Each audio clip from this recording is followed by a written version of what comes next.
how's it going? It's Jamie, the crafty DIY guy. Welcome to my channel.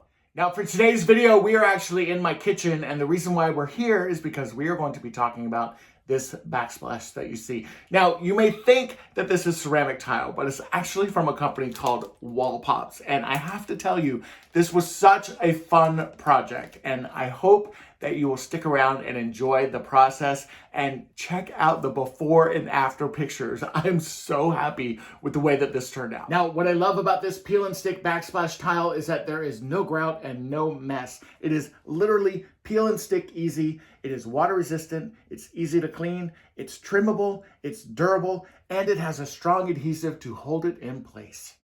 Now, of course, before we get into the DIY project, I have to say thank you to all of my subscribers. Thank you guys so much for being here. If you are brand new to the channel, welcome. Hopefully you'll stick around and become a subscriber. Maybe even YouTube recommended the video to you. If they did, thank you, YouTube. And of course, I would love to share more DIY projects with you, like this one. So let's get started.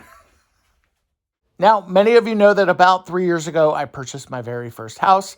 I really love my house so much, and one of the first projects that I tackled when I moved in actually was my kitchen. Now, my kitchen is a small kitchen, but it is super effective. The only thing that it was missing really was a backsplash, and I just had no idea what I wanted to do. Now, I do know what I'm doing with those rotten bananas. I'm going to be making the best banana bread ever, so don't leave me any comments about my bad bananas. Now, back to my kitchen. I knew I needed a backsplash of some sort, but I honestly could not commit. I had no idea if I wanted color, if I wanted to go with a white backsplash or a subway tile. I really had no idea. I do know, though, that I need to fix that blinking clock in the background because you guys will be telling me also about my blinking clock. I was able to find a product called Wall Pops, and what I loved about Wall Pops was that this was literally peel and stick backsplash tile. I did a lot of research on this company before reaching out to them to see if they wanted to do a collaboration, and they graciously provided all of the tile materials to be able to do my kitchen. Now, again, this tile is super durable. It's washable. You can literally spray it down with a cleaner and clean it off, and I thought it might be a fun project to do. Before beginning this project, I did need to prep a couple things. First thing you want to do is remove anything from the kitchen that's going to kind of be in your way. So knife sets or olive oil, cooking utensils, anything like that, go ahead and get that out of the way. And then the next thing you'll want to do is clean your walls really well with a all-purpose cleaner. I just used a very simple all-purpose cleaner. I sprayed it directly onto the walls. Don't worry, I did not hit that outlet. And I also just kind of wiped down everything really good and made sure that it dried really well before moving on to the next part of my project. Now, one recommendation I do have for this project is you want to get a buddy. Get your best friend, get somebody that can help you out with this project because it will make things easier, like moving out the refrigerator, for example. Now, my friend Kelly came over and we were both able to tackle this project together. I would say that it took about 4.5 hours maybe, and a lot of that was because I did have a lot of trim work around the refrigerator and the windows and such, and also around the cabinetry. But overall, I would say that this was actually very easy. Now, your packages of tiles are going to come in a 4-pack, and you can see how they just kind of interlock right here. And what I love about these is that adhesive back and the way those grout lines are, it really helps you line these up when you're putting them on the wall. And then any pieces that you need to fill in where those gray squares are, you just cut another piece of tile and just literally peel and stick it right into place. As you can see, these are really easy to separate, and that adhesive side is actually really forgiving. What I loved about it too is that when it did grip on the wall, it didn't stick on the wall permanently. You're really able to kind of maneuver it and move it around a little bit to make sure that it is in place and straight before kind of putting that final seal or that final kind of push up against the wall. Now here we're starting behind the refrigerator. We thought that this would probably be the easiest part to start on, and it was a little wonky because I'm a big guy, and I could not really get up there and reach. So Kelly actually laid on top of my refrigerator, y'all. She literally laid on top of the refrigerator and was able to help piece all of this tile work together. And then I was able to go in and kind of fill in the easier parts, the reachable parts, the smaller square pieces.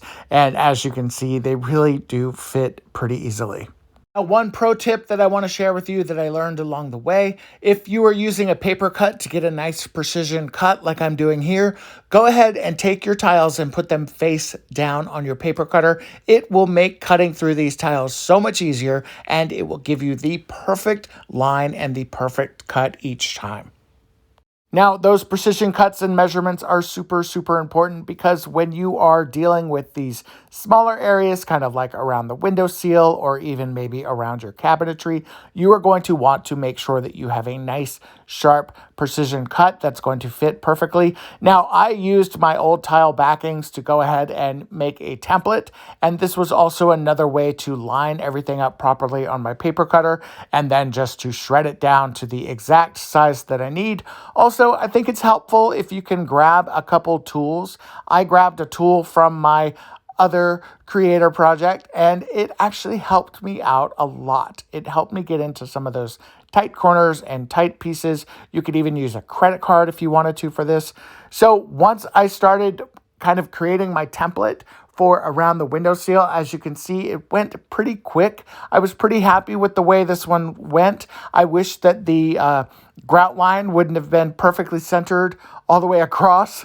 And what I mean by that is I wish that the way that the tiles were laid on the wall, that that grout line down the center there wouldn't have been the case, because it was a little tricky to get that perfect each time. But as you can see, those grout lines actually help you get this done. It helps you keep things in motion, and it helps keep you lined up along the way. Now, once I had the bottom part of that window done, it was time to go ahead and do the top as well. What I love, again, about these tile pieces is that they do stick to the wall. They stay in place, but then they also are super forgiving. So you can very easily kind of fold one over, put it in place, straighten it up if you need to, and then seal it all down against the wall. Once you've got all of your pieces connecting, your grout lines are lining up, and everything is looking good. Now, anytime you come across a section that you might need some sort of precision cutting, just go ahead and be patient with it. Line it up here like my friend Kelly is doing. Mark it, and then figure out the best place to cut it. And then, as you will see, it will fit in perfectly, just like a puzzle. You'll want to make sure that you trim your tile around your outlet, making sure that none of the tile is overlapping into the outlet itself. And then whenever working behind your stove, make sure that you're reading the factory instructions and following those recommendations. I am almost done, and I'm going to go through and just kind of fill in any of these little holes or little gaps.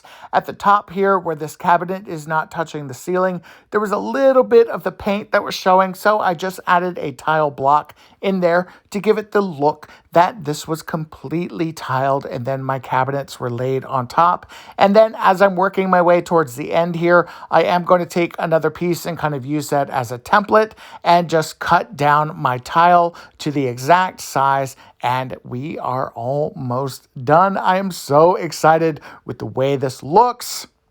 And when it was all done, this is what it looks like. Check this out. I am so happy with the way that this tile looks.